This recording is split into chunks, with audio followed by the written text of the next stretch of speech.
Hey guys, welcome back to MFO. Thanks for tuning in to another episode. As I told you, we're currently, as you're watching this, we're down in Florida on the Harris Chain, and we're doing our practicing. But I tell you, all week long, I felt like such a jerk because I'd say to people, hey, I'm going down to Florida. I'm going fishing, and people would look at me and go, oh man, you're so lucky going down fishing in Florida. And I'd be saying, yeah, well, it's only going to be 65 degrees is a high temperature there. I'm really disappointed. And they'd look at me like I was really some kind of jerk for complaining because it's, like zero here in Illinois and Wisconsin and wind chills in negative 18. But we're down there doing it. But right now, Steve Lopez is on the phone with me. He's driving down. I'm going to be driving down tomorrow. And let's talk about a little bit about that weather and that cold weather in Florida and what we have to expect. We'll be back right after this. And we're going to bring Steve on, and we're going to talk about that. Hang on, guys.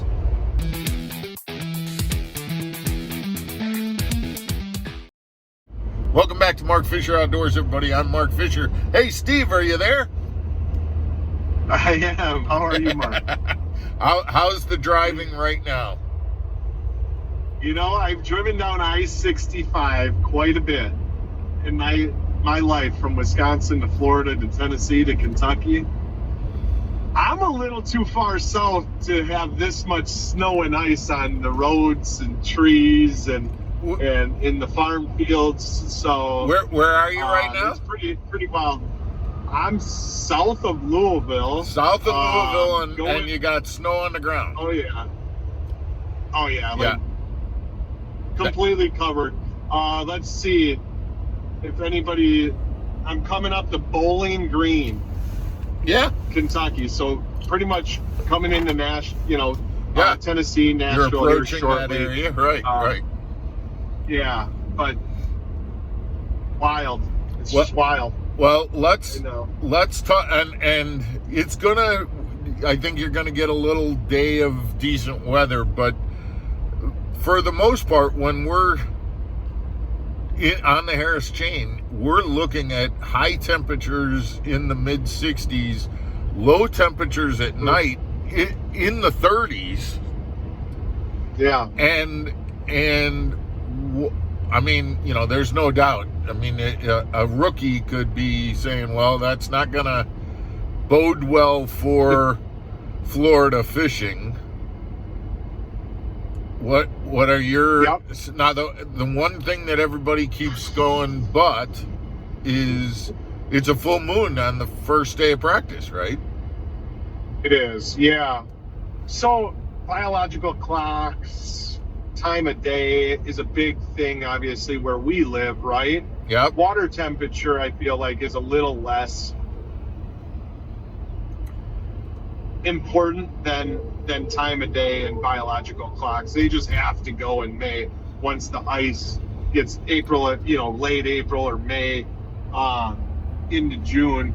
There's no choice because of the winters and stuff like that. Florida, they kind of have a choice, but there still are some fish, no matter what, that even if the temperatures are going to be historic lows for like 20 years and stuff like that, they're still going to, be spawning no matter what, because it is going to be also a bad weather, stable bad weather. Well, instead of like a cold plunge. Yeah. You beat me to it. So that's one thing that we need to be aware of, is that this isn't like hey, it was 80 degrees last week and now it's going to be 65. This is a very stable, it's been this way, and and the entire week is very, very stable. So that, and if anything, and I think I brought this up to you last night, if anything, when the weather changes, and it doesn't expect to change while we're there very much at all, but when it does change, it's going to warm. It's not going to cool. And so I just wonder whether or not with that stable weather and that full moon, whether biologically these fish are going to be in a situation where they, it may get better as we're there as opposed to getting worse. Yeah, I agree with that. I think no matter what, if you go 5 days without eating, sooner or later you have to eat, right? Yeah. And also, we're not fishing Okeechobee. As you get more north in Florida, which the Harris Chain is more north, central more north than Okeechobee, for sure. You get a little. The cold fronts don't affect the fish as much as very southern Florida fish, right? So, which makes I got to, Steve. I got to interrupt you. I woke up this morning thinking about our buddy Miles, who was fishing on St. John's, and I was thinking about, man, can you imagine? It would have thrown me for a loop. Not fishing Florida in when it's 32 degrees when you take off in the morning, and a tidal fishery. Talk about the amount of variables that you got to deal with to catch fish on that body of water in this situation. I've never been to St. John's, but on a cold front, and that's a tannic lake with not a lot of cover, more pads, just the grass isn't really there from what I hear. I wouldn't even know where to attack that one. I would not. Now, but they're catching them. Yeah, they're catching them. It doesn't seem like, it's affected it as much as I personally thought it would on with the dual threat. Yeah, with the dual. I thought the weights were pretty good for the leaders had, what was it, 36 pounds on day one? I think it was 30 and 30. 30 and 30? Much. Yeah, okay. 30 and 30. Yep. So they got 60, which is pretty crazy weights. Right. Pretty crazy, yeah. Anyway, getting back to our tournament. So, so that stable cold with the full moon, I'm not, I don't know. I'm nervous. I'm going to say, not to mention the fact that my lake that I have the most knowledge of, Griffin, is off limits, so we can't go there. Unbelievable. Yeah. So that's gonna. But as Megan said to me, my Megan, not your Megan. I've never cashed a check out of out of Griffin anyway, so that's probably a good thing,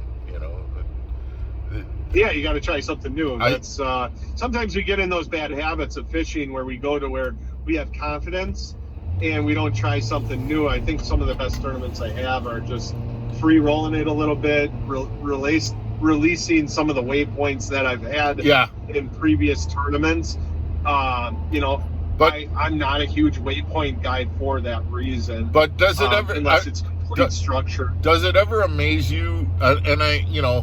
Your wife has been, part of this tournament game, and more so than my Megan, because your wife traveled with you and everything for a number of years. But does it ever amaze you that even though, we're theoretically the pros, that sometimes they come up with they are so right on, you say something and she just goes, well, that's a good thing, not a bad thing. And it's like, how the heck do you know so much about this? And she's right. She's 100% right. It's like, I'm looking at her like, how come I didn't think of that? We just get stuck in our ways as fishermen, and we, sometimes when weather changes or the tournament changes, those are the best things for us. Yeah, just to keep an open mind. And we need to keep that. And I think we need to. And they do that very mind. well. Yeah, from the couch. Right. Yeah. Well, we need to do a better job of it, or I do for sure. Agreed. Sure. Agreed, for sure. Yeah. So But what? yeah, back to Yeah. What's the your tournament. approach going to be? Well, I don't want to say that. No, I mean, I love the Harris chain. I have decent history there. I don't have the greatest history, but I have pretty good history in Florida. I really enjoy Florida.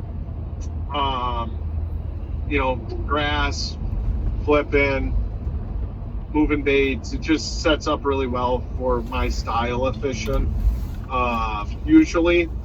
But I don't know. I'm going to spend some time, south in Apopka. I'll spend some time in Harris.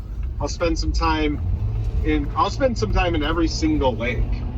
Every lake I'm absolutely going to spend time in, because I think it's important to find some off the wall stuff, and boat draws I think it's going to be pretty important in this one. Yeah. I can see that 3-hour scoping period being important.